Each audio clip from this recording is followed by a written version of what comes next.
igreja. E essa semana eu não vou poder falar sobre a continuação daquele assunto, porque tem acontecido, os irmãos viram aqui na abertura do culto, algo diferente, que é algo profético, escatológico, e coisas que já eram para estar, né, vamos dizer assim, na expectativa de muitos cristãos, porque ia acontecer, mais cedo ou mais tarde, coisas iriam acontecer, e ainda tem muitas coisas para acontecer. Muitos, né, têm uma interpretação escatológica diferente, vão falar algo que é histórico, isso ou aquilo. São várias linhas de interpretação escatológica. Então, tem pessoas que, na realidade, acabam sendo ceticistas, acabam não acreditando em nada, porque adotam certa linha de interpretação teológica sobre escatologia. O que é escatologia, pastor? É o estudo do fim dos tempos. Amém? Escatologia é um estudo do fim, da conclusão de todas as coisas. Então, eles pegam uma linha escatológica, uma linha de interpretação sobre o fim dos tempos, que é uma linha não literalista, uma linha mais filosófica, vou falar para esse ramo, principalmente irmãos, né, que são da linha tradicional, mais tradicional, e eles acabam indo por um lado que, assim, vamos dizer assim, tudo acaba que no final tem um fundamento bíblico. Você acha fundamento bíblico para tudo. Se você for procurar até para feitiçaria, você vai encontrar. Se você distorcer a palavra, né, você vai distorcer aquilo que está na Bíblia, você vai acabar, entre aspas, encontrando o fundamento. Então, não quer dizer que alguém abrace aquilo, que aquilo está correto. Ele pode até fundamentar algumas coisas. Por exemplo, estou falando aqui abertamente, os amilenistas, que é uma linha de interpretação. Porque, irmãos, a escatologia ela é feita de várias partes, ok?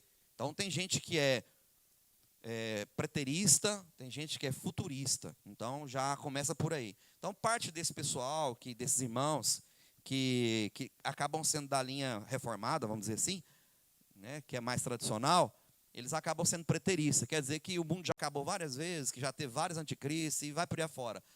Não quer dizer que um evento esporadicamente aconteceu, que aquilo ali realmente é a verdade. Vocês estão me entendendo? Quantos estão comigo aqui? Eu não quero falar difícil com os irmãos. Quero usar uma palavra mais simples para os irmãos entenderem abertamente aqui mais aquilo que é o foco nosso no culto, que é edificação. Amém? Senão o culto de ensino, é um culto de edificação. Então não vou pregar ensino para os irmãos. Ensino você vem no culto de, a parte de administração, de que é sexta-feira, que tem o curso aqui.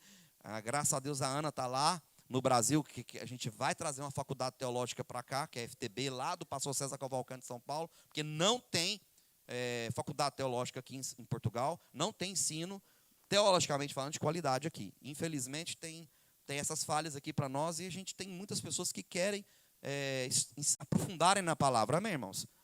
Quem quer ser mais profundo aqui na palavra? Não é tempo de você ser raso, já foi esse tempo, agora é tempo de profundidade. Glória a Deus. E o que está acontecendo precisa de profundidade. A gente precisa entender as coisas. Porque senão vai acontecer nos seus olhos, você não vai saber de nada. Você não vai nem... Você vai, como lá na minha terra em Goiás, você vai ficar igual cego em tiroteio. Você está vendo a bala passar, e você não sabe para que lado que vem, nem para que lado que vai. Amém? Então o que acontece? Voltando aqui. Por exemplo, essa linha, eu falei, né, preterista, futurista, ok. Nós, de uma forma em geral, a linha futurista ela é uma linha maior. Tem mais pessoas que crê que muitos dos eventos não aconteceram, ainda vão acontecer no futuro. Amém? Glória a Deus. Estão entendendo? Bom, então a gente é futurista, se for pensar por esse lado. Mas eu também creio que muita coisa no passado já aconteceu. Como, por exemplo, muitas coisas lá atrás já aconteceram. Mas, se você for estudar pela ótica da tradição judaica, tem profecias na Bíblia, irmãos, tem mais de um cumprimento. Glória a Deus. Ela se cumpre mais de uma vez. E Jesus citou algumas, né? Por exemplo, quando Herodes manda matar as crianças, ele cita, né, Raquel e Ruth chorando pelas suas crianças, não mais estão ali. Mas aquilo já havia acontecido outras vezes. Amém? Então assim, tem várias profecias na Bíblia que tem mais de um cumprimento. Eles falam que é como uma pedra no espelho d'água. Quem já viu uma pedra no espelho d'água?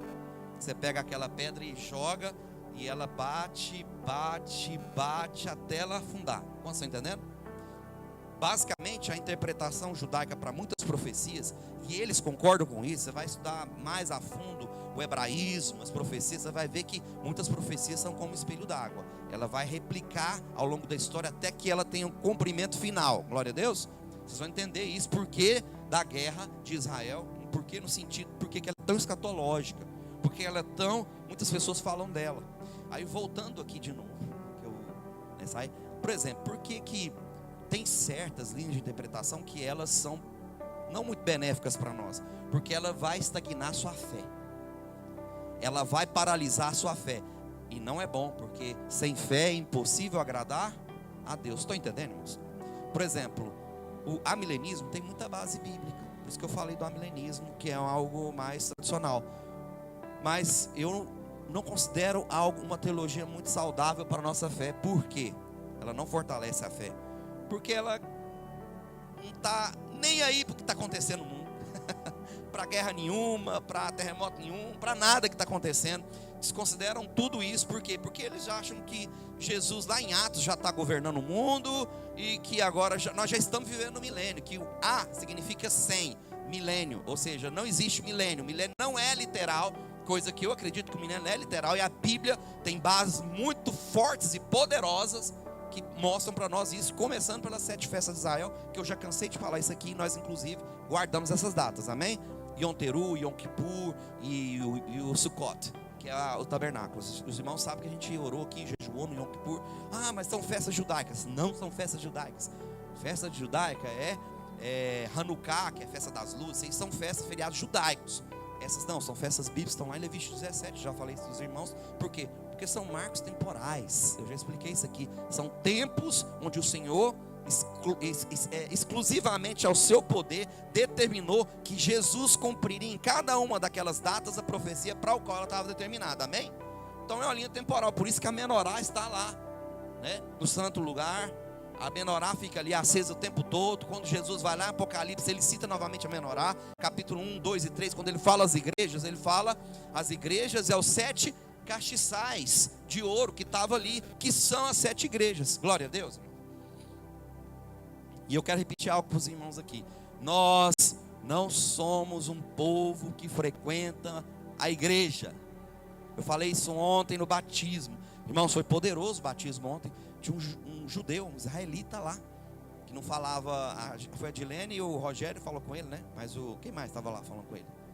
Que ele parou, o André. Ele parou para ver o batismo. Depois ele ajoelhou lá ao lado do rio. Foi poderoso o batismo. E eu vi que em certo momento estava muito comovido, né? Vendo o que estava acontecendo ali. E óbvio o que está acontecendo lá em Israel. E ele parou lá para ver o batismo, que foi sobrenatural. Agora olha, irmãos, Deus escolheu esse povo, Deus escolheu a igreja. Por isso que nós não somos um povo que frequenta uma igreja, amém? Eu vou cansar de falar isso aqui, não vou cansar. Nós pertencemos a uma igreja. Você não frequenta, você pertence, você é propriedade exclusiva de Deus, nação santa, povo exclusivo. Está escrito isso na palavra. Por que que você não vai a uma igreja? Por que que você não vem aqui? Porque isso aqui é um prédio. Eu falei isso ontem no batismo, que nós estávamos lá nós éramos igreja, o prédio estava vazio, não tinha ninguém aqui, era só um prédio. Amém? O que é a igreja na sua mais definição profunda da palavra? A igreja é o nome que era dado para a reunião do povo que era chamado e escolhido, amém? O nome da reunião se chamava igreja. Não existia prédio. Para começo de conversa, quando Jesus fala isso lá em Cesareia, eles reuniam em praça pública. O povo saía dos lugares, se reunia em praça pública para tomar decisões. Olha isso que eu vou falar para você, o tanto que é profundo. Tomar decisões naturais de coisas espirituais que Deus tinha para fazer. Que poderoso isso, já reparou? A igreja se reúne naturalmente para tomar decisões naturais de coisas espirituais para o mundo. Isso é poderoso. Então o nome da reunião é a igreja. Quando nós estamos reunidos nas cavos, que são as nossas células, aqui na igreja, no batismo, lá nós somos igreja. Lá nós pertencemos à igreja. Nós pertencemos à reunião. Glória a Deus, irmãos. Então por que esse conceito vai ter que começar a mudar? Porque tudo que aconteceu, algumas coisas no passado, vão acontecer com mais intensidade agora. Muito mais intenso. E aí nós vamos ter que aprender a reunir fora das 4 paredes. mas de fato, de reunir em lugares, em outros lugares, né, em casas e assim por fora, né, como a gente usa muito termo aqui, cave, né, lugares escondidos, que é uma cave, um lugar, né, subterrâneo, baixo. Já acontece isso em vários países lá de língua, né, árabe, também os países da Ásia. Nós estamos vivendo literalmente o fim de todas as coisas, concluir de todas as coisas. Não deixe nada roubar a sua fé, para que naquele versículo que Jesus falou não se cumpra na sua vida. Eu creio que tem uma profecia que não pode cumprir na sua vida. É mesmo a sua? É. Porventura, quando o Filho do Homem voltar, achará ele fé na terra? Esse versículo não pode cumprir na sua vida, porque você tem que ser aqueles que têm fé. Você tem que ser aquele que vai manter a sua fé intacta. Quando ele voltar, ele tem que achar fé em você. Você não pode deixar nada abalar a sua fé. Glória a Deus, irmão. Você está entendendo o que eu estou dizendo? Porque aqueles que confiam no Senhor são como um monte de Sião que não se abalam, mas permanecem eternamente. Você não pode ser abalado por nada. E eu separei aqui algumas coisas para projetar, irmãos. Nós temos que acabar com um pouco do misticismo que tem no meio evangélico. Por exemplo, a marca da besta. A marca da besta não é nada que fala. Na realidade, tem gente que está esperando ela já existe há mais de 1000 anos. Tem gente que está esperando a marca da besta. Ela já existe há mais de 1000 anos. A pessoa lê a Bíblia e não entende. Na realidade, lê uma versão confusa daquilo, que é fruto de vários tipos de interpretação que não tem nada a ver. E tem gente que já se movimenta, já está fazendo tudo que tem feito em nome daquilo que ele acredita. Porque olha só, irmãos, a marca da besta, só para tirar o misticismo aqui, não pode ser algo que vai ser imposto. Eu vou te impor aqui, vou colocar um chip em você. Isso não vai adiantar de nada, porque para Deus, entende? O que tem valor é o que sai do coração, né? Porque o que contamina o homem não é o que entra pela boca, é o que sai da boca, porque ela vem fruto do coração. Então a marca da besta tem que estar ligada a algo que é fruto do seu coração, que você acredita, você vive, se movimenta e você tem coragem de morrer por aquilo e não negar aquilo. Quanto você está entendendo? Porque é algo que você acredita, é uma fé fundamentada. Isso é a marca da besta. Porque só isso é capaz de tirar a salvação de alguém. Quando ele nega a verdadeira fé e vai para uma fé que é uma fé parecida, que é boa, mas enganosa, acredita em algo enganoso, a ponto de que o coração dele confia naquilo. Glória a Deus. Por isso que eu digo para os irmãos, nós precisamos ter mais profundidade na palavra. Realmente mais profundidade na palavra. E aonde é que começa todas as coisas, pastor? Gênesis capítulo 25. Pode pôr aqui na tela para mim, por favor? Quem está projetando aí? Gênesis 25. Começa aqui, irmãos. Tudo começa em Gênesis. O fim começa no começo. Todo fim tem um começo. Então, se a gente estuda escato, a gente tem que começar pelo começo. Abraão, Gênesis 25, lá no versículo 20. Aí ali, irmãos, passa a genealogia de Ismael e de Isaac. Aqui Isaac, quando vai casar com Rebeca, era Isaac da idade de 40 anos, quando tomou por mulher a Rebeca, filha de Betuel, arameu de Padã Arã, irmã de Labão, o arameu. Avança. 21. E Isaac orou insistentemente. Olha isso, irmãos. Isso aqui é a palavra de Deus. Isaac orou insistentemente ao Senhor por sua mulher, porque ela era estéril, como aconteceu com Sara. Ok? E o Senhor ouviu as suas orações e Rebeca, sua mulher, concebeu. Versículo 22. E os filhos, olha só, eram gêmeos, lutavam dentro dela. Então disse: se assim é, por que sou eu assim? E foi perguntar ao Senhor. Irmãos, Rebeca foi orar, foi buscar a Deus, por que estava acontecendo isso com ela. 23. E olha o que Deus responde para ela. E o Senhor lhe disse, isso aqui é uma palavra de Deus, é uma profecia do próprio Deus. Amém, irmãos? Está relatado na palavra, é Deus falando aqui. 2 nações há no teu ventre, 2 povos se dividirão das tuas entranhas. Um povo será mais forte do que o outro povo, e o maior servirá ao menor. O maior, ou seja, aquele que é grande, servirá ao menor. Ponto 1. O que significa essa profecia, irmãos? Quando o Senhor Jesus, lá em Mateus 25, Na realidade, você vai ter que pegar todas as profecias. Livro de Daniel, que Jesus respalda em Mateus capítulo 24, né? Em Mateus 25, que é as parábolas escatológicas. Se for Lucas capítulo 21, Lucas 17, que são textos escatológicos, Apocalipse, tudo isso. Você vai ler texto que vai respaldar o que isso aqui está falando. Porque Jesus, quando ele relata e respalda Daniel, ele está falando ali que guerras e rumores de guerra. Quem já ouviu essa palavra? E haverão guerras e rumores de guerras, né? E haverá guerra até o fim, mas não será o fim pela guerra. O fim não vem pela guerra, porque o fim não vem pela mão do homem. Esquece, o homem não é o protagonista principal dessa história, é Deus. Amém, irmãos? O fim não vem pela mão do homem. A gente pode até se assustar com a guerra, a gente pode até ficar preocupado com a guerra, mas o fim não vem pela guerra. Esquece esse negócio de bomba atômica. Existe, mas a Bíblia diz que o fim não vai vir pela guerra. E desde Gênesis já existe essa profecia que esses povos iriam guerrear. Está lá em Gênesis. Deus falou que as nações se estavam divididas já no ventre dela. 2 povos viriam dali. Quais povos viriam dali? As 12 tribos de Israel e as 12 tribos de Ismael, porque nasce Esaú que é chamado de Edom significa sangue, ou vermelho como sangue, que ele casa com a filha mais velha de Ismael, que era rejeitado pelo pai. E detalhe, irmãos, quando Deus escolhe o nome de alguém, antes de acontecer, que Deus tem um propósito para aquilo. Sabia que foi poucas as pessoas que Deus escolheu o nome, Deus trocou o nome. Deus trocou o nome de alguns e deu o nome antes de nascer para alguns poucos. Um é Ismael. Ismael teve um nome escolhido por Deus. O que significa Ismael? Quem sabe dizer? Deus ouve. Deus está atento ao clamor daquele povo. Deus ouve. De Ismael, quando ele se junta com Esaú, em uma linhagem, vem 12 príncipes, partido dele, de Esaú. E os dois, o mesmo problema, foram expulsos da casa do pai. Você entendeu? Os dois têm o mesmo problema, foram expulsos da casa do pai. E essa genealogia, que é uma linhagem, né, vem uma outra linhagem, que é a linhagem de Isaac. Isaac estava também, né, ali.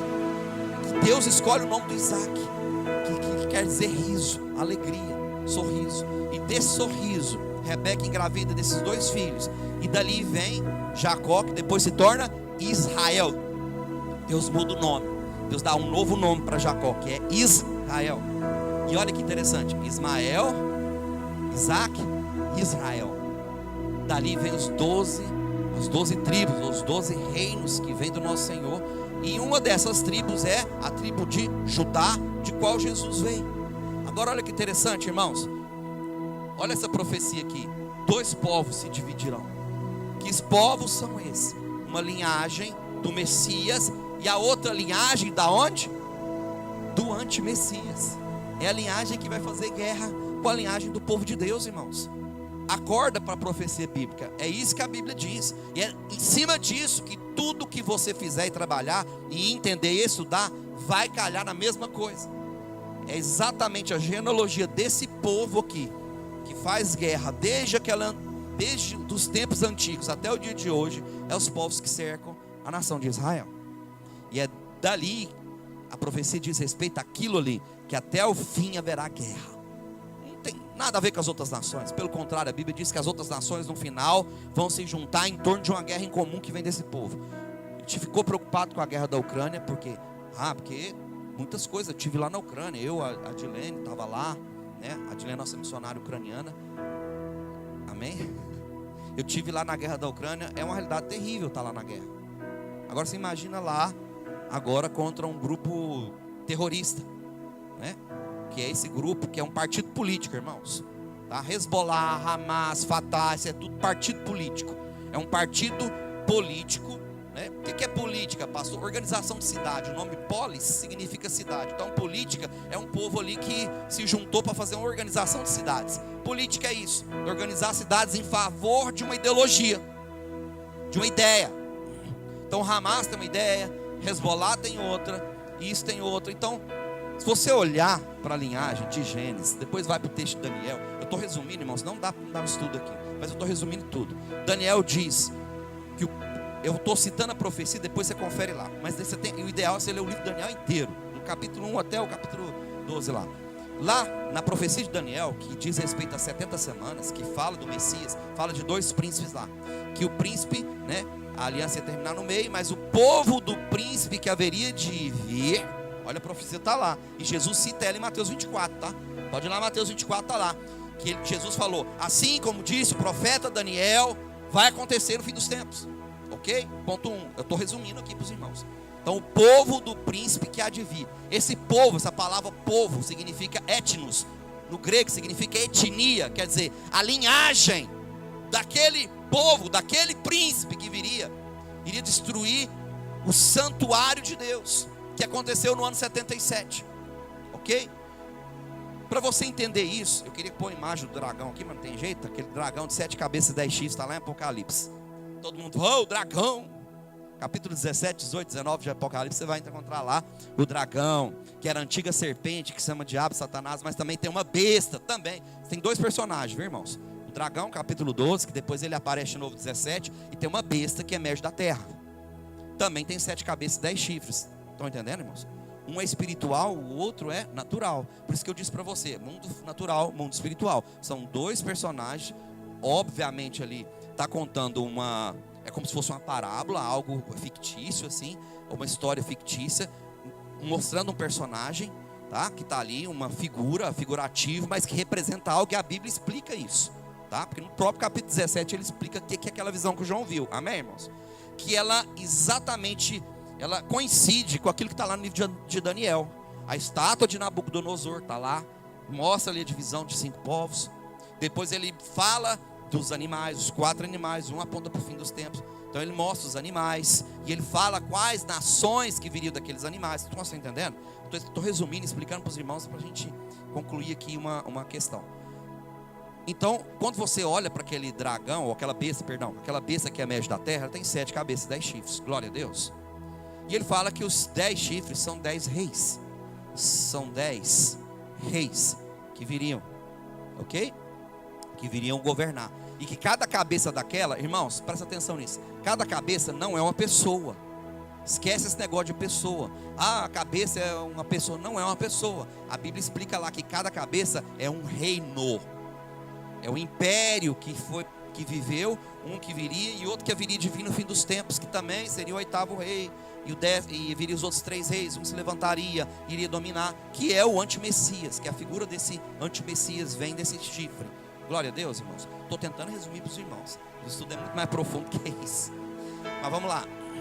Quando você olha para isso, você não pode enxergar aquele animal como sendo uma pessoa, porque não é uma pessoa. Aquilo ali são reinos, ele explica cada reino, ok?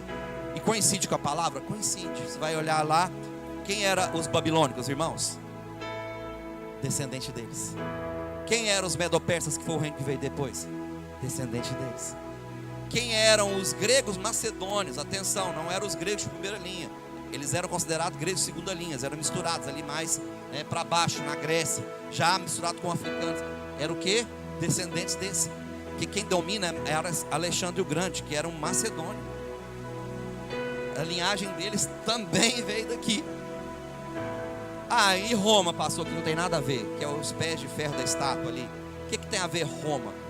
Bom, Roma foi um outro reino que se levantou. Realmente ele não vem dessa linhagem. Mas aí que entra a coisa interessante da história. E se você quer ler um livro bom, embasado, é o livro da História dos Hebreus, de Flávio Josefo, que viveu no ano 77. E ele foi era um judeu que viveu do lado do imperador Tito. E ele foi testemunha ocular daquilo que estava acontecendo ali. E ele relatou no seu livro o que aconteceu na guerra, aonde foi dispersos os judeus para todos os lados da terra e nunca mais voltaram para Jerusalém. Voltaram agora, no ano de 1947. Amém, irmãos?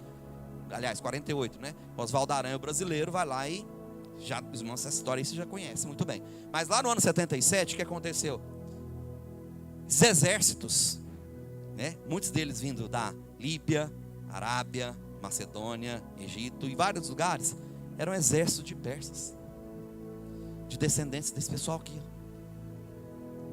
Esse povo, por isso que lá a profecia diz, o povo do príncipe, ou seja, a etnia, ele não estava falando de um reino, mas ele estava falando de uma linhagem, a etnia do príncipe, do povo que há de vir no fim dos tempos, entraria em Jerusalém e destruiria o santuário de Deus, o santuário, o templo ali. E foi exatamente o que aconteceu. A linhagem desses povos árabes, vamos dizer assim, né, que a palavra árabe significa misturado, desses povos de língua árabe que não são árabes, amém, irmãos? Presta atenção. Todos os povos daquela região, todos não são árabes. Tem turcos, persas, medos persas, árabes e várias outras linhagens que se espalharam, né, dessa linhagem aqui, que se espalharam naquela região, né, os chamados palestinos, né, que na realidade é um F, que eram os filistinos, eram os filisteus. Os palestinos, irmãos, eram os filisteus, chamados filisteus, na realidade por imperador romano. Foi um apelido que foi dado a eles ali, depois porque já existia um povo ali anteriormente que chamava filisteu, que está na Bíblia, amém, irmãos? Estou entendendo a história um pouquinho? Não quero contar a história para os irmãos, mas vamos lá. Quando você entende que aquele povo que invadiu o santuário é a etnia do anticristo, aí você começa a entender muitas outras coisas. Porque o anticristo, irmãos, ele não vem de lugar nenhum a não ser dessa linhagem aqui, ó, que está na Bíblia, amém? Porque a Bíblia não vai contradizer a Bíblia. A Bíblia vai cumprir toda a profecia que está na Bíblia, e toda a profecia que foi profetizada, porque toda a escritura é inspirada por Deus. Foi o próprio Deus que escreveu isso aqui, e ela está se cumprindo cabalmente.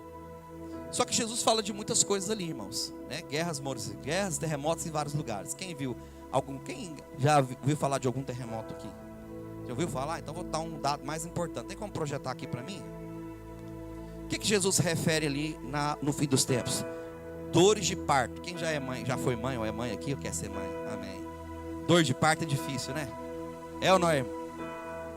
Ela começa ali com um intervalo longo, depois ela vai com um intervalo menor, sim ou não? É quando o bebê está para nascer, aquela dor que você sentia talvez de um dia para o outro, passa a ser de 4 em 4 horas, depois passa a ser de hora em hora, depois tem gente que passa a ter dor de acho que 30 em 30 minutos, e ela vai ficando mais forte, atenção, mais forte e mais curto o intervalo. Glória a Deus. Conseguiu, Rogério? Ele tá tentando pôr ali. Por que eu estou dizendo isso para vocês? Porque o fim dos tempos é comparado a uma mulher grávida. Jesus fez essa comparação muito bem, até porque isso era uma questão lá em Israel que o povo entendia aquela linguagem ali que ele estava falando. Então ele fala assim, olha, como dores de parto, as coisas vão se prosseguir. Isso aqui é um site, irmãos, tá? É um site, ok? Que site é esse aqui? É o site da USP, Universidade de São Paulo, Federal de São Paulo. E aqui está relatado todos os terremotos que houve nesse mês e nesse ano. Antes, terremotos, irmãos, de grande magnitude, muitos deles. Esses que estão em amarelo é de grande magnitude. Os que não estão é de baixa magnitude. Isso aqui é só esse mês, tá? Tá aqui, ó. Aqui, ó. Teve terremoto agora anteontem. Ó, quase todos os dias tem terremotos no mundo inteiro. Antes, isso era uma vez no mês, de tanto tempo, irmãos. Agora o negócio é todo dia. E a hora, olha aqui. E tem, não é só todo dia, presta atenção aqui. Dia 9, 1, 2, 3, 4, 5 terremotos num dia só, em 5 lugares do mundo diferente. Vocês têm noção do que está acontecendo? A pandemia foi um sinal. Eu profetizei isso aqui na pandemia. Eu falei com os irmãos da pandemia antes de acontecer. Muita gente ficou rindo da minha cara. E aí no último culto eu preguei, irmãos, culto que vem não vai ter culto. E todo mundo fechou as igrejas. 1 ano com igreja fechada em Portugal. 1 ano. Eu falei isso antes de acontecer. Eu estou falando para os irmãos como que está a situação. Olha aqui, dia 8. 1, 2, 3, 4 no dia 8. Dia 7. 1, 2, 3, 4, 5, 6, 7. Aí tem que virar a página, porque tem 7 terremotos no dia 7. Tem dias aí que tem 10 terremotos num dia só, em vários lugares do mundo diferente. E olha que impressionante, muitos desses terremotos são de magnitude alta. A terra está gemendo. A Bíblia diz que nos últimos dias a terra ia cambalear como um bêbado, como um ébrio, ela ia se tremer toda. E está acontecendo. Você não está percebendo. Teve um outro grande terremoto aqui, ó, em Marrocos, foi sentido aqui em Portugal, ali no Algarve, na Espanha, tudo ali foi agora recente. Está aqui, ó, naquela lista. Depois eu te dou o site para você acompanhar. Você pode ver que todo dia vai ter um monte de terremoto. Agora está todo dia. Antes as dores de parto era com intervalo de 1 ano. Vamos dizer assim, né? Estou falando com relação à terra tremer. Com intervalo de meses. E agora está com intervalo de um dia para o outro. Hoje tem terremoto, amanhã tem terremoto. E não é só um. tá assim 5, 6, 7, 10 terremotos num dia só. Isso eu estou falando só com relação à profecia, aquilo que Jesus deixou bem especificado. Haverá terremotos em vários lugares, todos os dias, ao mesmo tempo. E o mais impressionante, que a Bíblia diz que pelos braços de uma inundação, está na profecia de Daniel, viria o assolador. Presta atenção.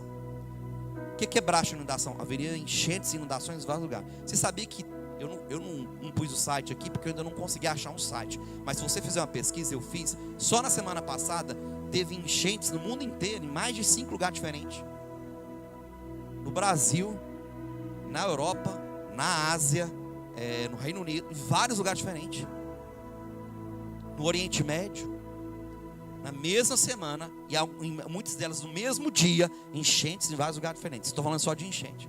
Aí você vai para as outras profecias que o sol iria aquecer várias vezes, que o fim virá, na realidade, com um aquecimento poderosíssimo do sol, tá? Não vou entrar em outros métodos aqui. O que está acontecendo na Europa? O que está acontecendo lá no Brasil agora? Que estão acusando lá, inclusive o atual presidente, que a Amazônia lá está só a fumaça pegando fogo, Grécia pegando fogo, Itália pegando fogo, Portugal pegando fogo, tudo quanto é lugar, irmãos, queimando. Agora nós estamos em outubro, eu estou suando de calor, já era para estar frio. Ontem nós fizemos batismo lá debaixo de um sol, foi ou não foi, irmãos? 30 graus, já quase indo para novembro, já era para estar frio, está calor. Aqui na Europa, Brasil, para todo lado. Vocês estão conseguindo conectar uma coisa com a outra que eu estou dizendo aqui? Está conectando? Mas pastor, por que tudo isso está acontecendo no clima? Tá? Inclusive o clima está tão intenso, eu falei isso para os irmãos, está tão diferente, que a ciência criou um outro nome, que seria os microclimas, que seria tipo como se fosse eles estão inventando nome para os eventos que estão acontecendo climaticamente, porque não tem nome para um monte de evento, né? Rio atmosférico, e vai por aí afora, um monte de evento que está acontecendo que não tem explicação, que eles estão tentando buscar explicação, colocando outro nome, bomba de calor, e vai por aí afora, estão inventando nome para o clima, que as coisas estão ficando mais próximas do fim. Nós estamos chegando mais próximo do fim. E aí eu quero concluir com o que está acontecendo hoje em Israel, que é no capítulo 21 de Lucas, versículo 19 em diante, eu acho. Lucas, se quiser abrir sua Bíblia aí, se puder. Lucas capítulo 21.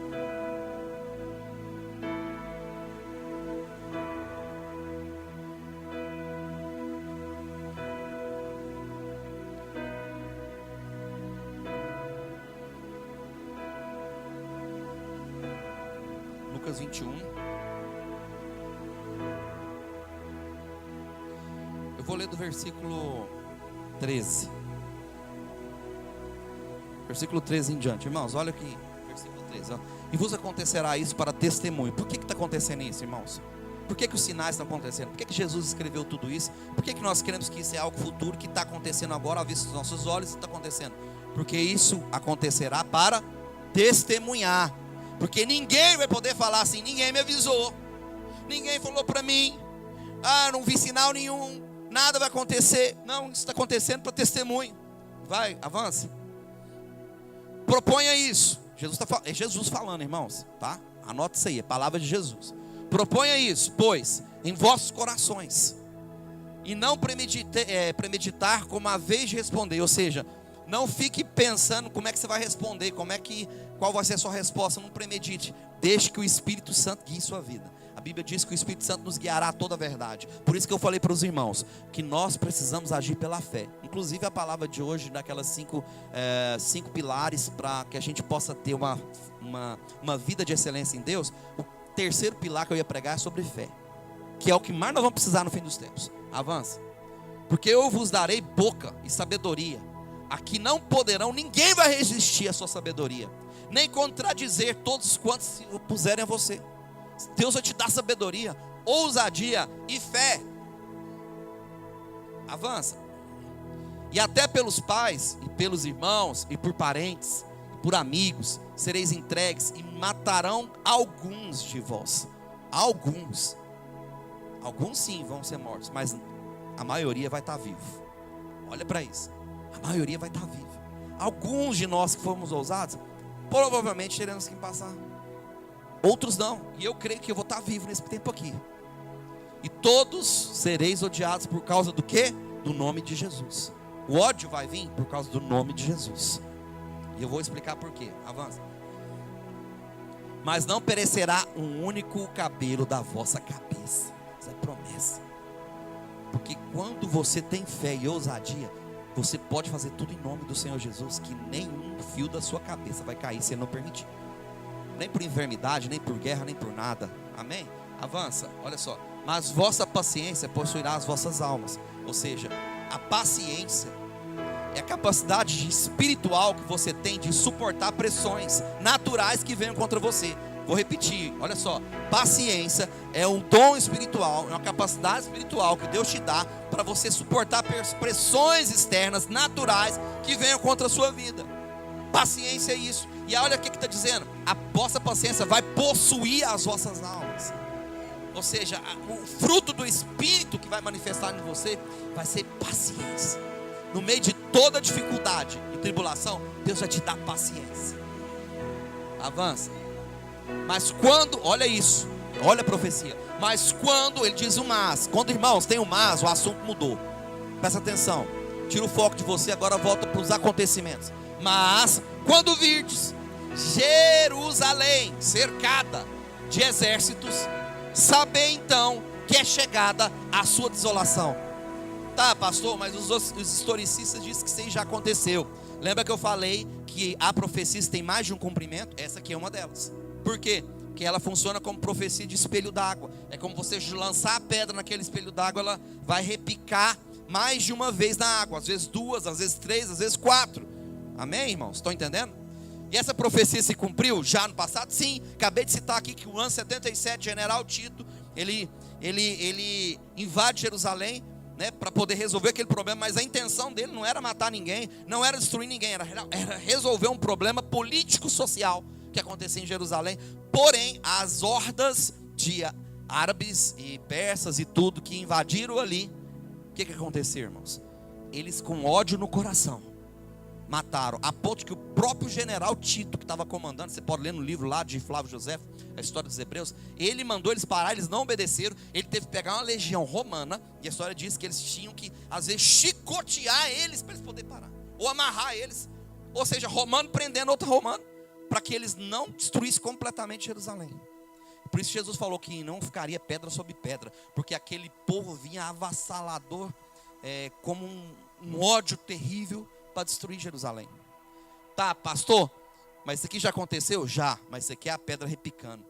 Agora vai estar repicando de novo. Na realidade ela já repicou outras vezes. Se você for olhar lá, no ano de 67, guerra de Yom Kippur, se não me engano, e em 73 a guerra dos 6 dias, já teve isso. Quando eles voltaram para Jerusalém, já teve 2 guerras, e não para de ter guerra em tempo nenhum. Conflitos, né? Guerra não. Teve 2 guerras e vários conflitos. Está tendo conflito o tempo todo. A terra está gemendo o tempo todo ali em Jerusalém. Só que vai acontecer isso aqui de novo. Presta atenção, irmãos. Essa guerra que está acontecendo agora, que já é uma guerra mesmo, não é mais conflito. Presta atenção no que eu estou dizendo. Já não é mais conflito. Então, Hezbollah já entrou na guerra hoje, nessa madrugada. Porque todos os povos de etnia árabe se levantaram contra Israel nessa última semana. E eles já declararam guerra. Ok? Faltava só o Gog e Magog. Quem já ouviu falar de Gog e Magog aqui? Isso é outra história, depois eu conto para os irmãos. Na realidade é a região da Rússia. Só para os irmãos entenderem que é onde lá de Lenin estava ali. Então Putin já se posicionou, falou que é contra Israel e a favor de Hamas. Estou resumindo, ele falou com essas palavras, mas ele usou palavras que dá a entender isso aí. Só para os irmãos entenderem. Que se ele for entrar na guerra, ele já escolheu um lado. Reino Unido, Estados Unidos e a Europa já se posicionou a favor de Israel. Então já está aí o quadro pintado. O quadro já está pintado, já o que vai acontecer. E quando esses povos, agora presta atenção, irmãos, você pode falar assim, mas hoje a maior religião do mundo é o Islã, porque o anticristo vem do Islã. Deixa eu resumir, irmão. O anticristo vem do Islã. E aquela imagem que eu pus para você, tem como pôr aqui para mim? Aquela em árabe, E eu vou explicar por que o anticristo vem do Islã, irmãos. Tem muita gente que pega o texto de Apocalipse 13 e fala: o que é isso aqui, irmãos? Sabe o que é isso aqui? Isso aqui é a famosa marca que eles traduzem como 666. Chi Sigma. Está em grego. Chi Sigma. É o 666 que eles traduziram como 666. Isso aqui é a marca. E isso aqui é o que está na faixa na cabeça do Hamas, Hezbollah, Fatah e todos os povos de etnia árabe. Será que parece? Será que essa marca aqui, que significa Bismi Allah, que significa em nome de Allah, que é o Deus dele, será que parece com 666? Será que a marca da besta já existe? Porque a Bíblia não diz hora nenhuma que isso aqui era para você calcular número. Está escrito lá é outra coisa, traduzir errado. Você precisa entender aquela passagem de Apocalipse. Ele não manda você calcular. Ele manda você, se você conseguir, conte a multidão que vem em nome de um homem. O nome de um homem. Uai, cadê o falso profeta? Já existe lá, Muhammad. Não vou falar que é essa palavra aqui na internet, né? Mas a Bíblia diz que haveria alguém que levantaria como um profeta. Existe profeta, irmãos, aqui? Ah, mas diz que a imagem da besta, a besta, irmãos, entendam, vou falar de novo. A besta não é uma pessoa, olha a confusão que o povo faz. A besta é um reino. Lembra que eu falei lá da besta que vem da terra? Tem 7 cabeças. 7 cabeças. Vocês sabiam que esse povo aqui já dominou a Europa? No século 8, reino de Andaluzia, entraram pelo Estreito de Gibraltar, que tem uma pedaço. Minha esposa esteve lá agora em Marrocos, viajando. Aqui em Marrocos, aqui no fundo, aqui na África. Aquele norte da África todo ali, chamada África subsaariana, ali, aquele pedaço ali todo, é tudo dominado por essa religião. Eles entraram pelo Estreito de Gibraltar, que é 13 quilômetros. Ali, ó. 13 quilômetros, dá para você ir nadando. Se você for um atleta de Ironman, você nada de um lado para o outro. De barco, você atravessa ali rapidamente. Então eles entraram por todo aquele lugar e criaram o reino de Andaluzia. Quem já ouviu falar aqui? Pegou quase Portugal inteira, só não chegou aqui no norte.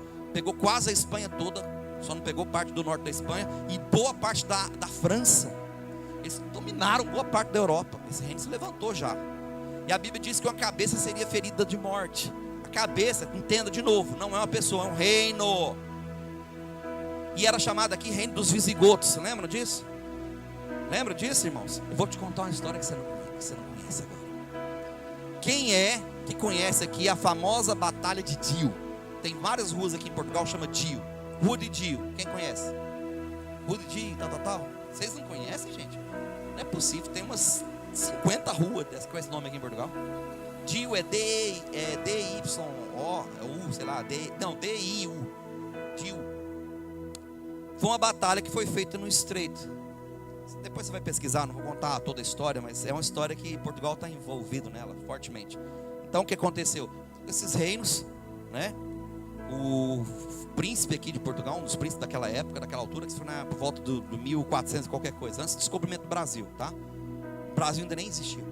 Aí estava perto já, porque os portugueses já estavam dominando os mares. E logo em seguida, logo na sequência, né, Botafogo, famoso barco, que foi nessa batalha de Dio, depois ele descobre o Brasil. Mas atenção a isso, olha só.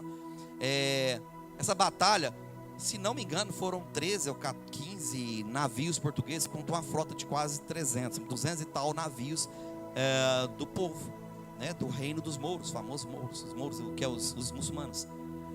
E o que aconteceu foi, por que houve essa batalha? Porque eles dominavam estavam já dominando a região há anos, tá?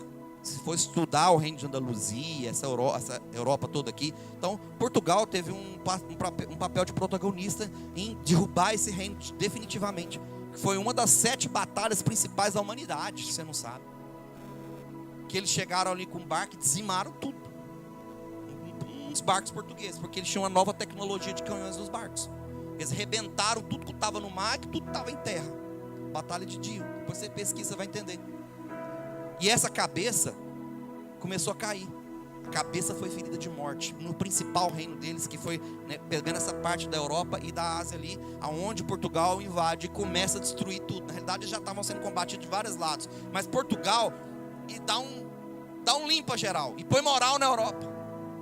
Portugal já foi a maior potência do mundo. Vocês sabiam disso? Por causa dos navios. Depois ele passa a tecnologia para a Espanha, para a Inglaterra, e eles começam a conquistar a parte do mundo, um novo mundo, né? O famoso novo mundo. Chega no Brasil. Parte de vários judeus depois vão para o Brasil também, depois fugindo da perseguição que acontece aqui depois. Irmãos, estou contando uma história para você, rapidamente aqui. Mas aonde que está, pastor, a imagem da besta, nessa história toda que você está contando aí? Ela já existe há muitos anos. Tem 3 lugares sagrados para o Islã: Meca, Medina e Jerusalém. É ali, que na verdade é uma tradição oral deles. Mas ali onde fica a Meca, onde fica aquela pedra grande, quem já viu? Eles ficam, é um dos 5 pilares do Islã, que eles têm que ir, todo aquele que professa a fé, ele tem que ir lá dar uma volta naquela pedra. Aquela pedra fica 24 horas recitando orações e o tempo todo.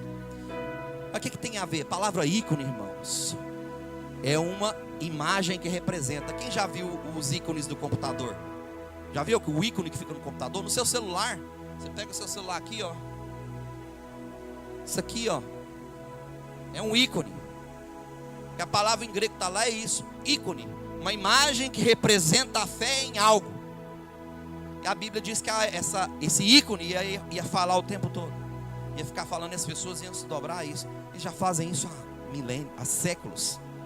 Há séculos fazendo isso.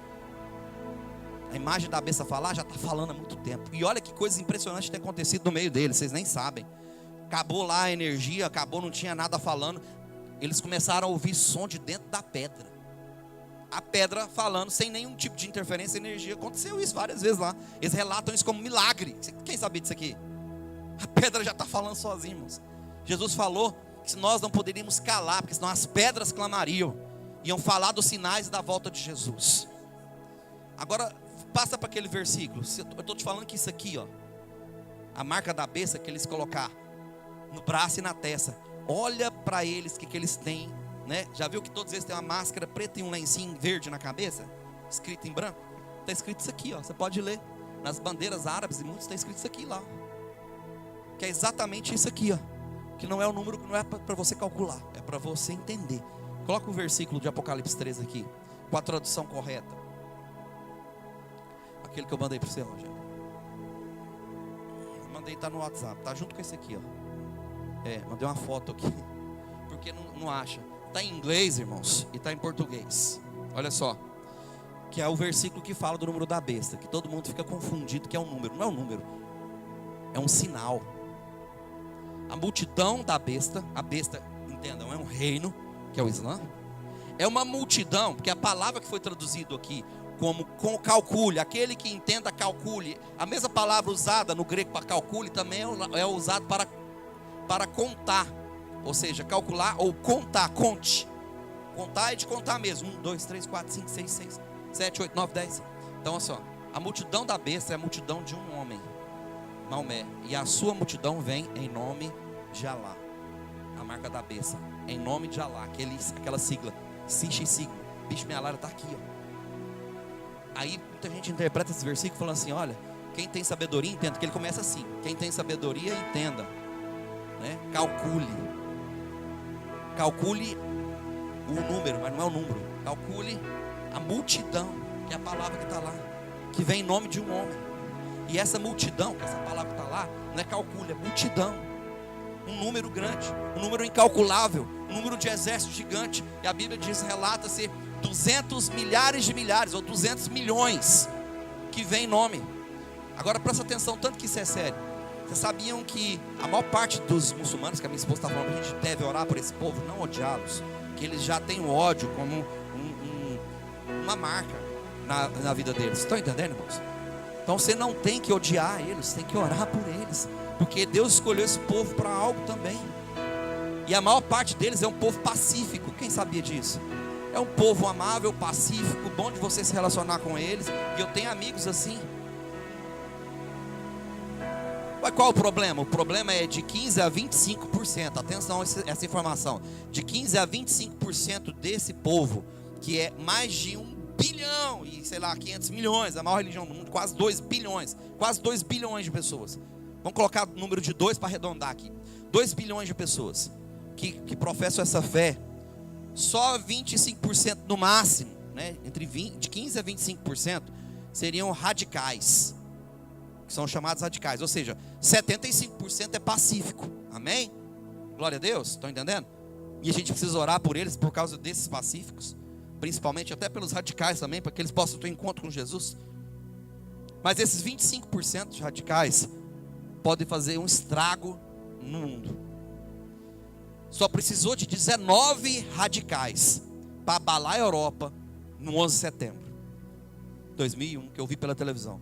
Foram 19 radicais que mataram mais de 3 mil americanos e pôs a América de joelho. Foram só 19. Não precisou de 1.000, de 10 mil. Só 19. Que eles estão ali e estão dispostos a se explodir como bomba no nome da causa deles. Como estão entendendo, irmãos? Só precisou de um grupo pequeno de Hamas para fazer essa explosão toda de guerra.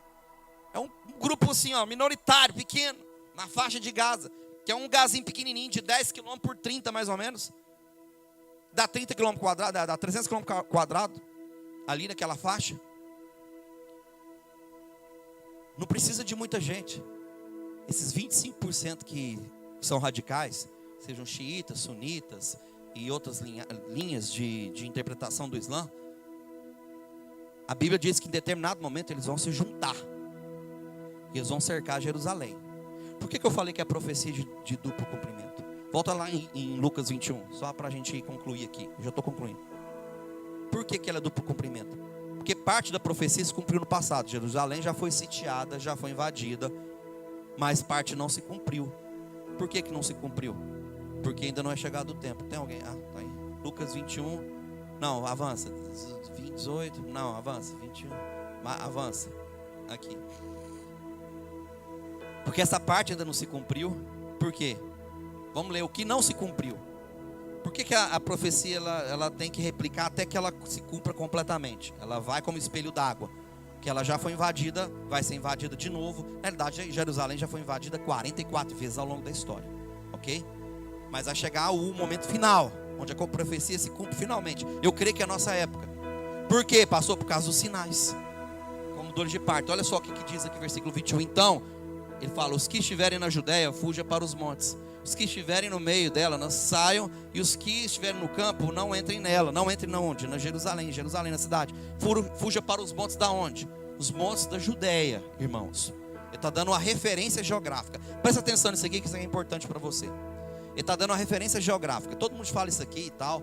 Essa parte não se cumpriu. Ah, peraí, mas lá atrás, na guerra lá logo depois da invasão de Jerusalém, aquele cerco de Jerusalém ali, eles sobem. Herodes tinha construído a chamada Fortaleza de Herodes. Quem vai em Jerusalém consegue ver lá. E os romanos ficaram atacando ali até que o povo fugiu para aquele monte ali, na Fortaleza de Herodes. Você já esteve lá em Jerusalém, né? A gente está com passagem marcada para lá, mas agora acho que não vai dar para ir, né? A gente agora em novembro, o pessoal lá da Água, acho que não vai dar, acho que o negócio não vai rolar. Mas enfim, naquela fortaleza ali, o povo foi para lá, né? Muitos deles crendo nisso. Só que olha que interessante, que não era para aquela época, e eles fizeram a fortaleza lá em cima, que dava para ficar meses lá, tanto que eles ficaram, depois eles se entregaram para não ser pegos pelos exércitos que vinham ali. Eles fugiram para os montes, mas o sinal não era o cerco de Jerusalém simplesmente. O cerco de Jerusalém vai desatar algo do mundo espiritual. Presta atenção nisso. Presta atenção. É uma profecia? É. Tem que acontecer? Tem. Vem por guerra? Vem. Quem que vai ser cercada? Olha, presta atenção. Não é Israel. Presta atenção. Israel vai ser cercada. Mas o cerco, ele vai ter que chegar até Jerusalém. Jerusalém é uma cidade específica bem no meio lá, ó, de Israel, bem no meio. Israel ela vai ser invadida. Israel vai voltar a ser invadida. E Jerusalém vai ser cercada pelos exércitos. Está nas profecias de Daniel, nos profetas, Jeremias, Isaías, Zacarias. Você vai ver isso nos profetas. E aí avança. Depois que ela for cercada, ele fala: não fuja para os montes. Olha só. Por que a profecia não se cumpriu? Por causa disso aqui, ó. Porque dias de vingança são estes, para que se cumpra todas as coisas que estão escritas. Mateus 24 também fala, avança. Mas ai das grávidas das que criarem naqueles dias, porque haverá grande aperto na terra. Aqui já começa. E a ira sobre esse povo. Presta atenção. A ira de Deus não é sobre a nação israelita, não é sobre os cristãos, não é. A ira de Deus é sobre o povo que vem com ódio sobre Israel, para exterminar os judeus e os cristãos, tá? Na sua maioria. A ira de Deus vem sobre eles. E o que vai acontecer? Avança. E cairão ao fio da espada. Aqui é uma parte da profecia que se cumpriu. Olha só, uma profecia dentro da outra. E serão levados cativos, e Jerusalém será pisado pelos gentios, até que se complete os tempos dos gentios. Por isso que muita gente confunde essa profecia. Avança. E aí essa parte aqui é outra parte que não se cumpriu. Vocês estão entendendo a profecia? Cumpriu, não cumpriu, cumpriu, não cumpriu. Que ela vem partes dela cumprindo ao longo, mas ela precisa cumprir completamente. Porque olha só, e haverá sinais do sol. Irmãos, atenção. Haverá sinais do sol e na lua e nas estrelas. Quem sabe o que aconteceu aqui nessa noite? Ninguém sabe que teve um eclipse solar, que é um dos eclipses raros que acontece bem no meio da guerra, com 7 dias de guerra, chamado Fire Rings, ou seja, o anel de fogo, onde o sol é tampado, ele fica parecendo um anel de fogo. Eu postei hoje no meu WhatsApp um vídeo lá que consegui captar perfeitamente o sinal. Quem viu? Chegou a ver? Todo mundo está falando disso, né? O eclipse solar, o pessoal da NASA, o pessoal de um monte de lugar. Você vai em um monte de sites, estão falando da guerra e desse eclipse, chamado de anel de fogo. O nome do eclipse solar, anel de fogo, irmãos. Não pode ser coincidência um negócio desse. Não pode ser coincidência um negócio desse. E na terra, angústia das nações, em perplexidade pelo bramido do mar e das ondas. Aí ele começa a relatar coisas relativas a sinais do mar, terremotos, ondas, coisas que estão fora da alçada do ser humano. E os homens vão cair de joelhos por causa disso aqui. Não é por causa da guerra não, irmãos. Avança, vamos ver se tem mais aqui. Homens desmaiando de terror. É por causa da guerra? Não.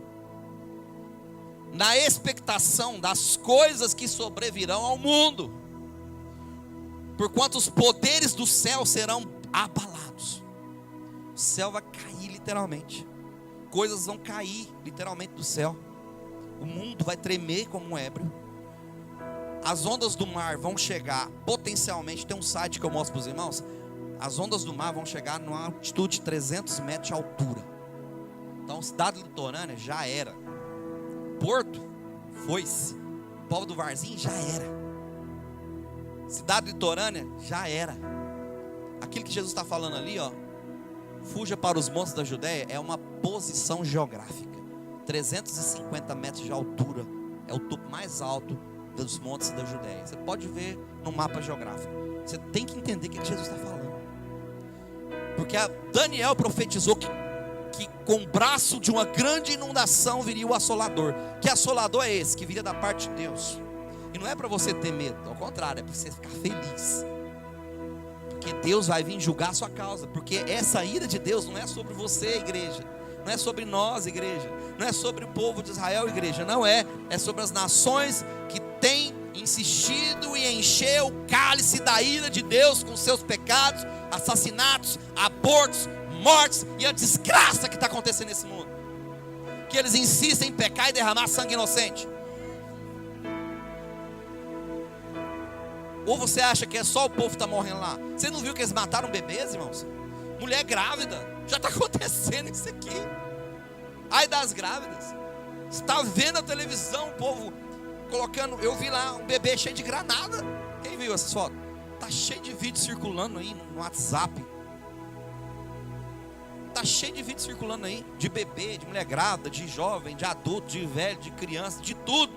Que esse povo chegou e pegou. Tomou de refém, está aterrorizando. Mas olha aqui que Deus fala, que nesse tempo vai vir isso. Porque depois que tudo for abalado, o céu for abalado, a terra abalada, o mar abalado, então verão vir o Filho do Homem numa nuvem com poder e grande glória. Olha aí, ó, a volta de Jesus. O que precede ele vai vir para estabelecer o reino dele. Por isso que o reino dele não pode ser amilenista. Não existe milênio interpretativo. Milênio é literal. Tem que ser literal. Porque a Bíblia diz que é literal. Ele vai vir acabar com tudo isso que já está errado e implantar o reino dele, que vai ser, não vai ser um reino milenar, vai ser um reino eterno. É isso que o povo confunde. Mas vai ter um período de um milênio, que ele vai julgar vivos e mortos, né? Aqueles que morreram, que vão ressuscitar. Todo mundo vai ressuscitar para ser julgado. Isso é um outro assunto para uma outra hora. Não é o que eu vou fazer. Não tem nada a ver com o meu assunto agora. Mas Enfim, o reino milenar é para ele ajustar um monte de coisa errada para trás. É só isso. Mas o reino dele é eterno. Aqueles que vão estar com Cristo vão estar pela eternidade. Glória a Deus, irmãos. E o detalhe, não é nós que vamos para o céu. A Bíblia diz que é o céu que vai descer. Mas como assim? Está lá em Apocalipse. A nova Jerusalém vai descer da parte de Deus. Irmãos, as medidas que estão nas Escrituras, na Nova Jerusalém, ela é mais ou menos do tamanho da América do Sul inteira. Pode juntar Brasil e aqueles países tudo lá, é maior que aquilo.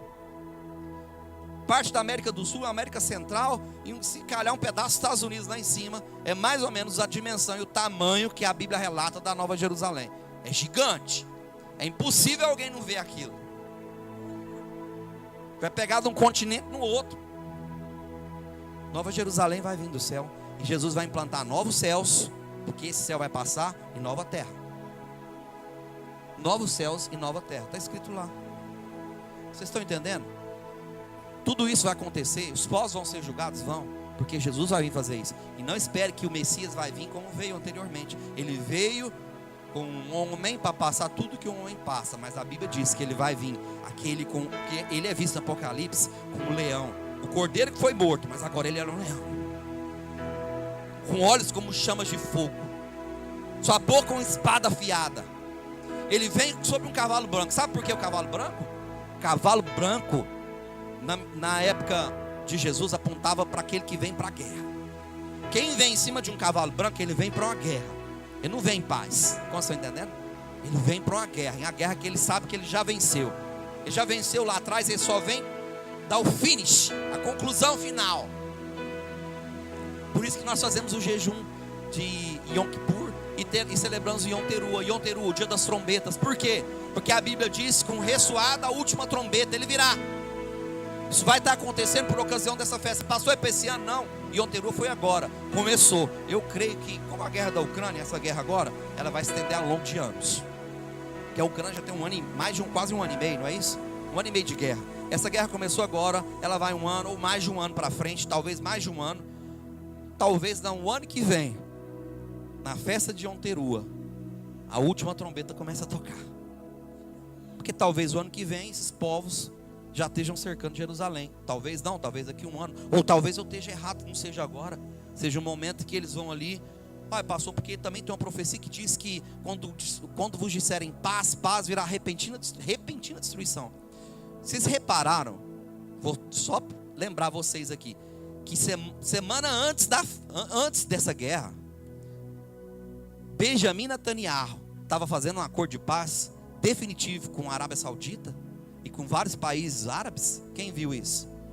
Só se falava nesse acordo de paz. Você abria site do YouTube, televisão, o acordo de paz de Israel, e de repente estoura uma guerra. Do nada. Quando vos disserem paz, paz, do nada vem um negócio. Uma explosão de destruição. O que está acontecendo agora? Ninguém esperava uma guerra, irmãos. Estão entendendo, irmãos? Ninguém esperava uma guerra. Ninguém. E estourou uma guerra. Estourou uma guerra do nada. Quando vinha para ser celebrado um acordo de paz, que detalhe, tanto o líder árabe quanto Benjamin Netanyahu, os dois falou que seria uma paz inevitável, que agora eles tinham se alinhado, que agora a paz ia vir. E todo mundo falou assim, pronto, agora o que vai acontecer? Eu já sabia que ia estourar uma coisa. Porque a Bíblia diz, quando vos disserem paz, paz virá de repentina destruição. Se você estava esperando cumprir isso, já aconteceu, tá? Se fosse um sinal que você já está acontecendo. Que a paz foi o que foi mais falado antes dessa guerra. E aí vem a profecia.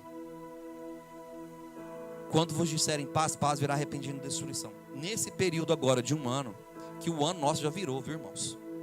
Vocês sabem disso, que o ano judaico, o calendário nosso calendário real, o calendário bíblico de Deus, o ano virou agora, né? Que foi em Yom Teruah, a festa das trombetas, Rosh Hashanah. O ano virou. Se tem gente que vai esperar para virar o ano dia 31. O ano já virou, irmão. Já está acontecendo o ano, ó. Tem gente que já está esperando ano novo. O ano novo já começou. Tem umas 2 semanas. E eu falei para os irmãos, toda vez que vem Yom Teruah, Yom Kippur e Sukkot, que são 3 festas celebradas ao longo de mais ou menos 3 semanas, sempre muda coisas na terra. Pandemia foi nesse período. Você vai ver um monte de guerra, as guerras de 6 dias, guerra de foi tudo nesse período. Pega tudo para trás, foi tudo nesse período que virou, começa a acontecer um monte de coisa. É só virar. Pega todos os acontecimentos dessa época, você vai entender o que eu estou dizendo. E não é só isso. O chacoalhar da terra, os sinais da terra, os terremotos, os maremotos, as enchentes, tudo começa a acontecer nesse período, com muita intensidade. Vocês chegaram a reparar isso? Que as mudanças climáticas também ficam mais intensas. Repara isso nesse período, entre setembro e outubro. Entre setembro e outubro começa a mudar. Porque isso é profético, irmãos. Eu já disse aqui, aquelas festas são sinais dos tempos. As 7 festas de Levítico 17 são sinais dos tempos. E eu já cansei de falar, Jesus morreu na Páscoa. Ele ressuscitou 3 dias depois, que foi a festa das primícias. Ele só se deixou ser tocado depois que cumpre os 7 dias dos pães asmos, que tanto que ele não deixa Maria tocar nele, que ainda não era chegado, ele ainda não tinha ido no Pai. Depois de 7 dias ele se manifesta, cumpriu-se o dia dos pães, ele se apresenta aos discípulos e fala: agora você pode tocar em mim, agora vocês podem tocar em mim, toca aqui, toma, ó, vê as marcas da minha mão.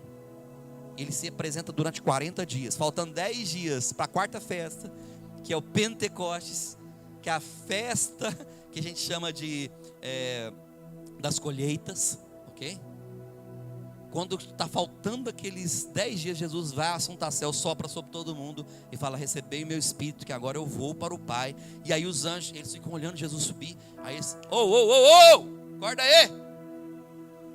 Do mesmo jeito que vocês viram ele subir, ele vai descer no Monte das Oliveiras.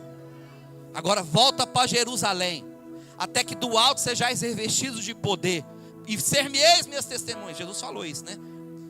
Mas os anjos mandam eles voltar de novo ali. Aí começa Atos 2 ali, Atos 1, Atos 2, o que aconteceu, irmãos? Ao cumprir-se o dia da festa de Pentecostes, quarta festa, o Espírito Santo desce. Cumpriu ou não, irmãos? Porque Jesus falou: eu vou para o Pai, João 17. Porque se eu não for, ele não vem. Se eu não for, ele não vem. Ele quem? O Espírito Consolador, o Paracletos, o Espírito da verdade que vos guiará como igreja. Porque a igreja e Jesus são um. Entenda isso. Quando Paulo persegue a igreja, Jesus aparece a Paulo: Paulo, por que você me persegue? Porque a igreja e Jesus são um pelo Espírito. O mesmo Espírito que habitou em Jesus se manifesta no nosso meio hoje. Nós somos um com Deus pelo Espírito da promessa, que desce na festa de Pentecostes e batiza todos com o Espírito Santo. 3.000 almas se convertem, depois 5.000 almas se convertem. Jerusalém é alcançada, a Judéia é alcançada, Samaria é alcançada, o mundo inteiro antigo é alcançado. Porque se cumpriu o dia de Pentecostes. Sabe o que é celebrar o dia de Pentecostes, irmãos? A entrega da Torá para o povo. Deus entrega a Torá e pede para eles 3 dias se santificarem em água. Olha isso, 3 dias se santificarem em água. Porque Deus ia se manifestar ali no Monte Sinai, com fogo, trovões. Acontece isso. Quem lembra dessa passagem? É aquela entrega ali da Torá.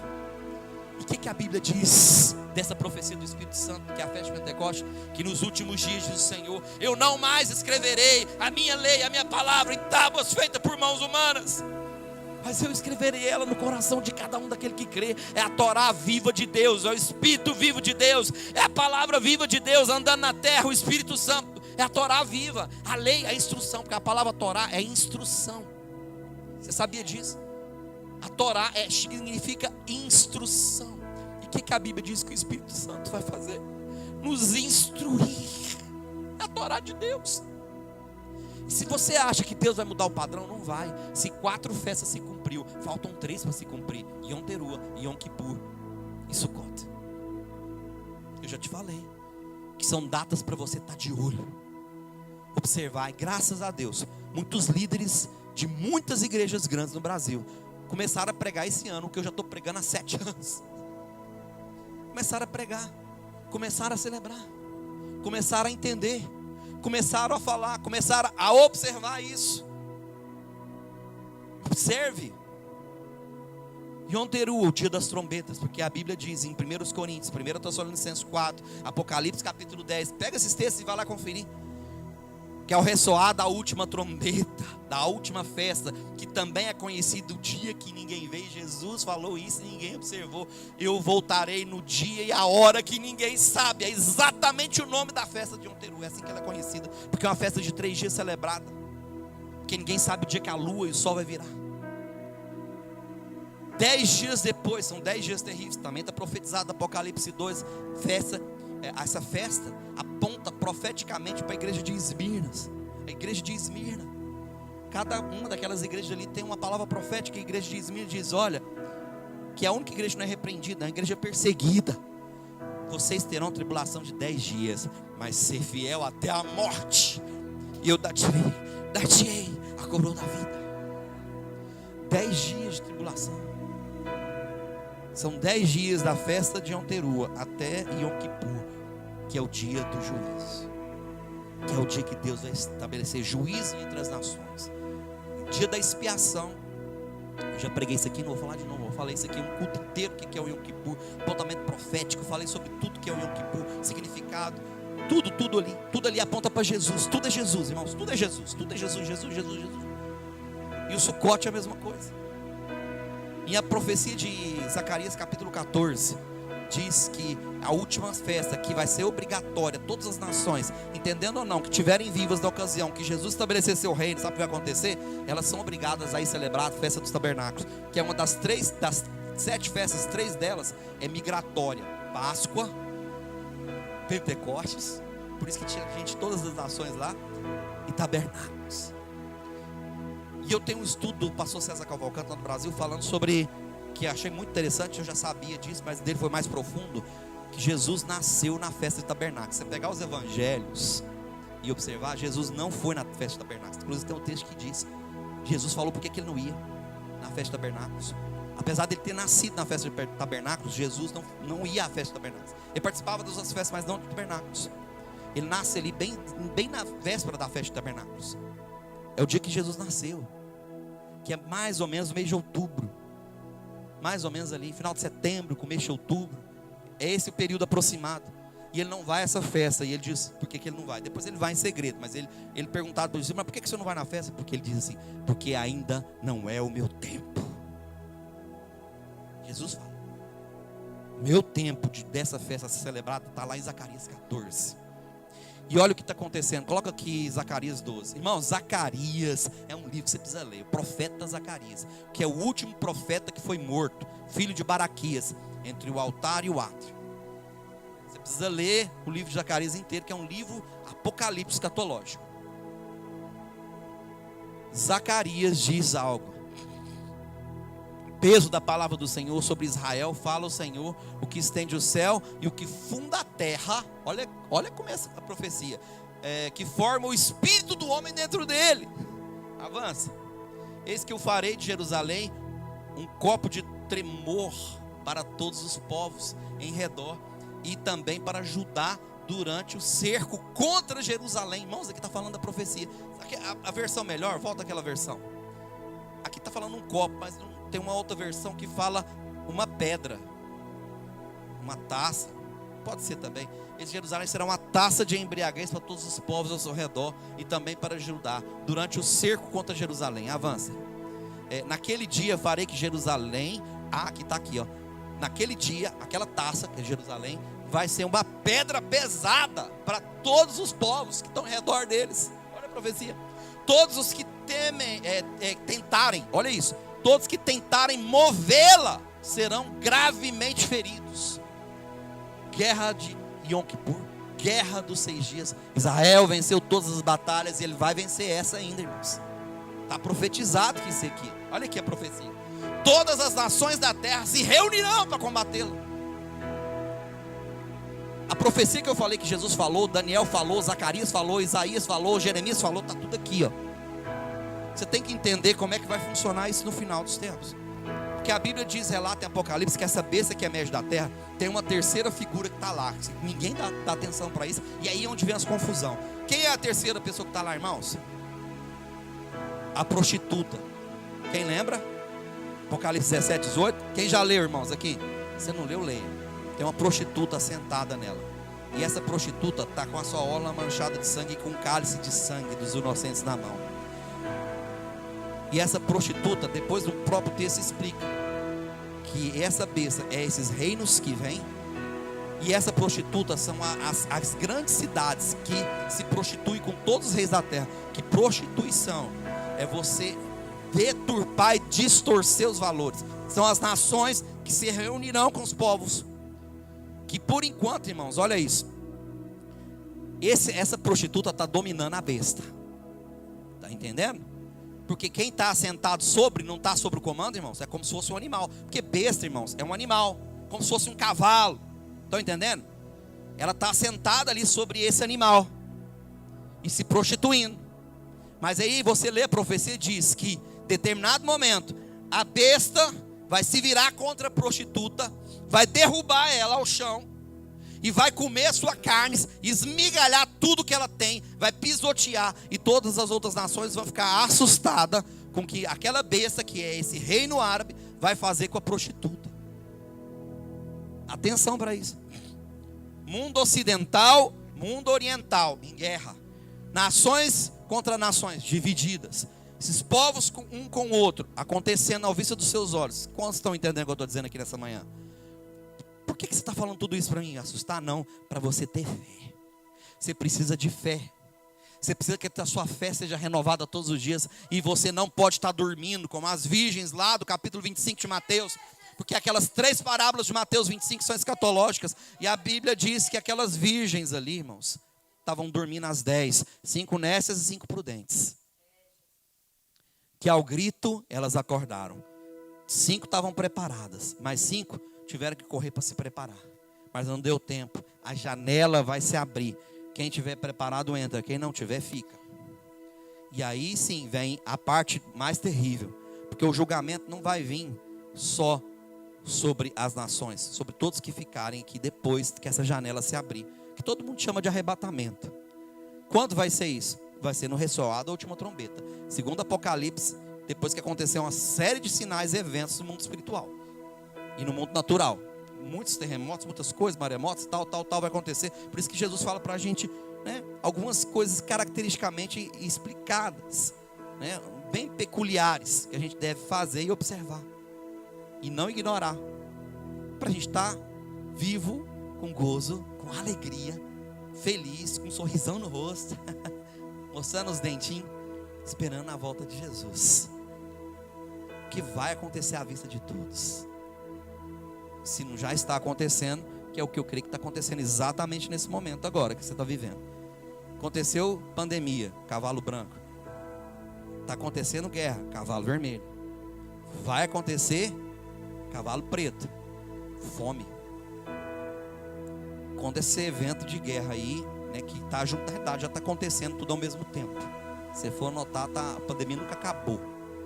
A gente já está no cavalo amarelo já, né, que diz, que é um pardo, na realidade é pardo. É um verde, meio verde amarelado. Que está acontecendo tudo ao mesmo tempo. Está nesse período, irmãos. Nesse período, quando entra nesse quarto, aí você começa a ver a questão do sangue dos santos, clamando.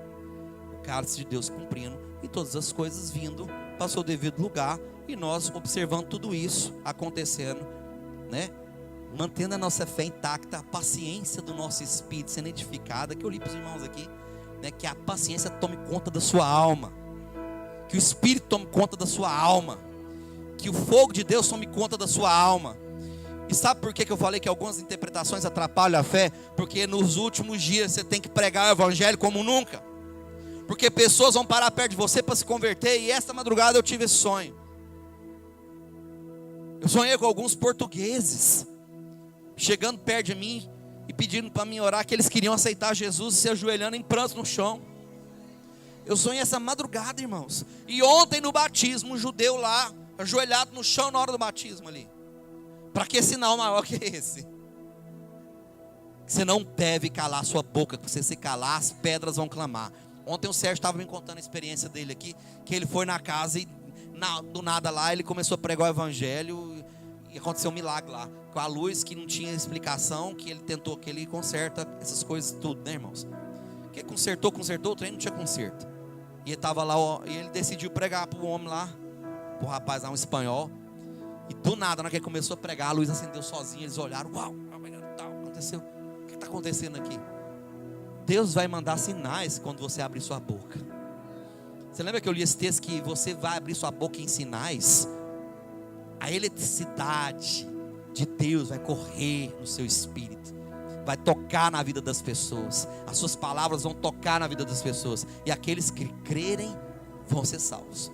Quem não crê já está condenado. João 3,16. Porque ele veio, né, porque Deus amou o mundo de tal maneira que deu seu único filho, para que todo aquele que nele crê não pereça, mas tenha a vida pela eternidade. E o julgamento, ele diz, versículo 17, é esse: aquele que crê já está salvo, quem não crê já está condenado. Mas crê em quê, pastor? Em toda a obra redentora de Jesus. Viver em santidade. Irmãos, eu vou fechar aqui falando isso. Lá no céu você não vê anjo cantando eterno, eterno, eterno. Você não vai ver anjo cantando glória, glória, glória. Não, você não está vendo anjo lá em Apocalipse. Você não vai ver anjo cantando Deus, Deus, Deus. Você não vai ver anjo cantando poderoso, poderoso, poderoso. Não. A Bíblia diz que 24 horas por dia os serafins dizem: santo, santo, santo é o Senhor Deus Todo-Poderoso. É isso que eles cantam. Eles não cantam o nome de Deus, não cantam o eterno, não canta Deus, não canta poderoso, não canta onisciente, onipresente, nada disso, nenhum desses atributos. Eles cantam santo, santo, santo é o Senhor Deus Todo-Poderoso, aquele que é, que era e que há de vir. Sabe por que eles cantam santo, santo, santo? Porque a Bíblia diz: sem santificação ninguém verá o Senhor. Sem santidade ninguém verá a Deus. E você pode ir devagar comigo, que santidade é separação. É mais do que isso, irmãos. Santidade é mais do que separação. O próprio santo veio e andou com você, para que você fosse santo. Que a Bíblia diz: sede santos como eu sou santo. A santidade é um abraço da graça de Deus sobre a sua vida. É Deus te abraçando na graça maravilhosa dele, chamando você para perto e diz: vem para perto de mim, porque você é santo como eu sou santo. Você decidiu andar comigo.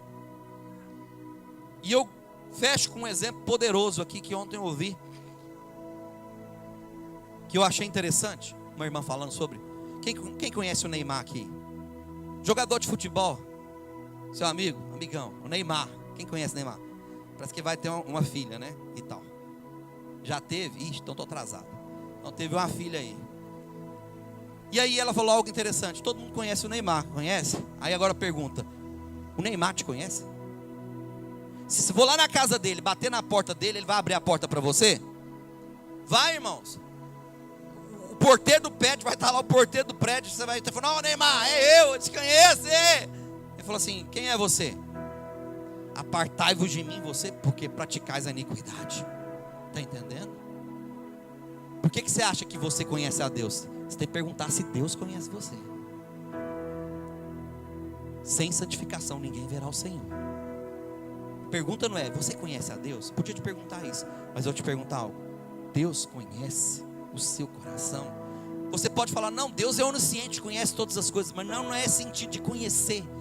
O sentido de conhecer lá, irmãos, é o mesmo sentido do Antigo Testamento. E Abraão conheceu a Sara, Isaac conheceu a Rebeca. Teve o que? Intimidade. Mas não é no sentido sexual da palavra, atenção. É no sentido mais íntimo da palavra. Deus conhece a sua intimidade, porque a intimidade é compartilhada. Você já convidou ele para entrar na sua casa? Porque lá em Apocalipse, no texto, né, estamos falando de escatologia, capítulo 3 diz: na última igreja, Laodiceia, que significa Lau, povo, Diceia, governo das tradições humanas. No governo das tradições humanas, porque eu, estou na minha vida tradicional, eu estou aqui no mundo normal, respeito às leis, isso e aquilo. Tá, na Laodiceia, no governo das tradições humanas, Jesus está do lado de fora, batendo na porta. E ele pergunta: está me ouvindo aí? Tem alguém aí? Porque eis que estou à porta e bato. Aquele que atentamente, ou seja, tirar a sua atenção do mundo exterior, colocar a sua atenção em mim. Aquele que atentamente ouvir a minha voz, abrir a sua casa, eu entrarei em sua casa, cearei com ele e ele comigo. Nós vamos nos conhecer na mesa. Por isso que a logomarca da igreja, irmãos, é uma mesa.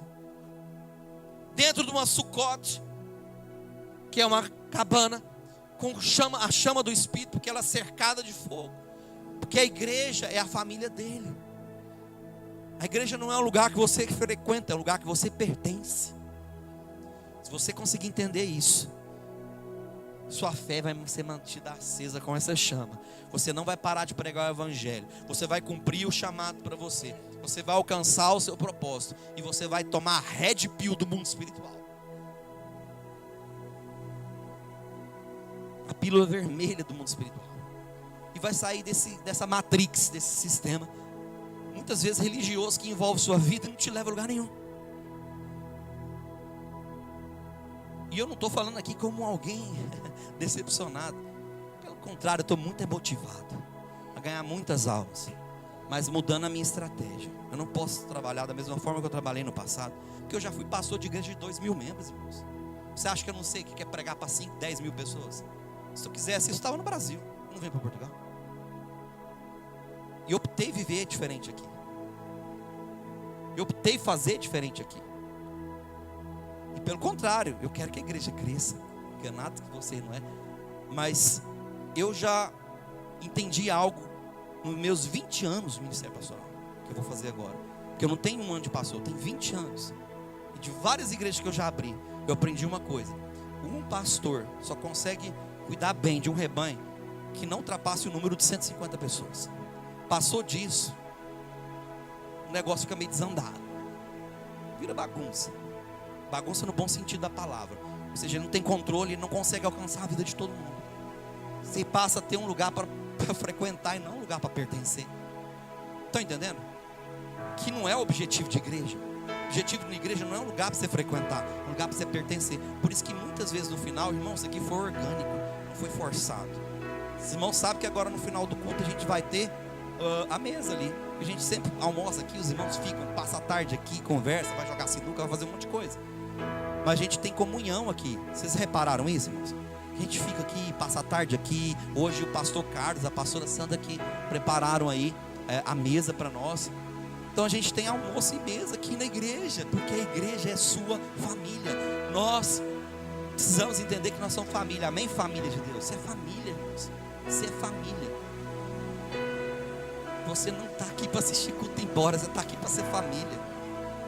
E é assim que Jesus quer, sentar na mesa com você.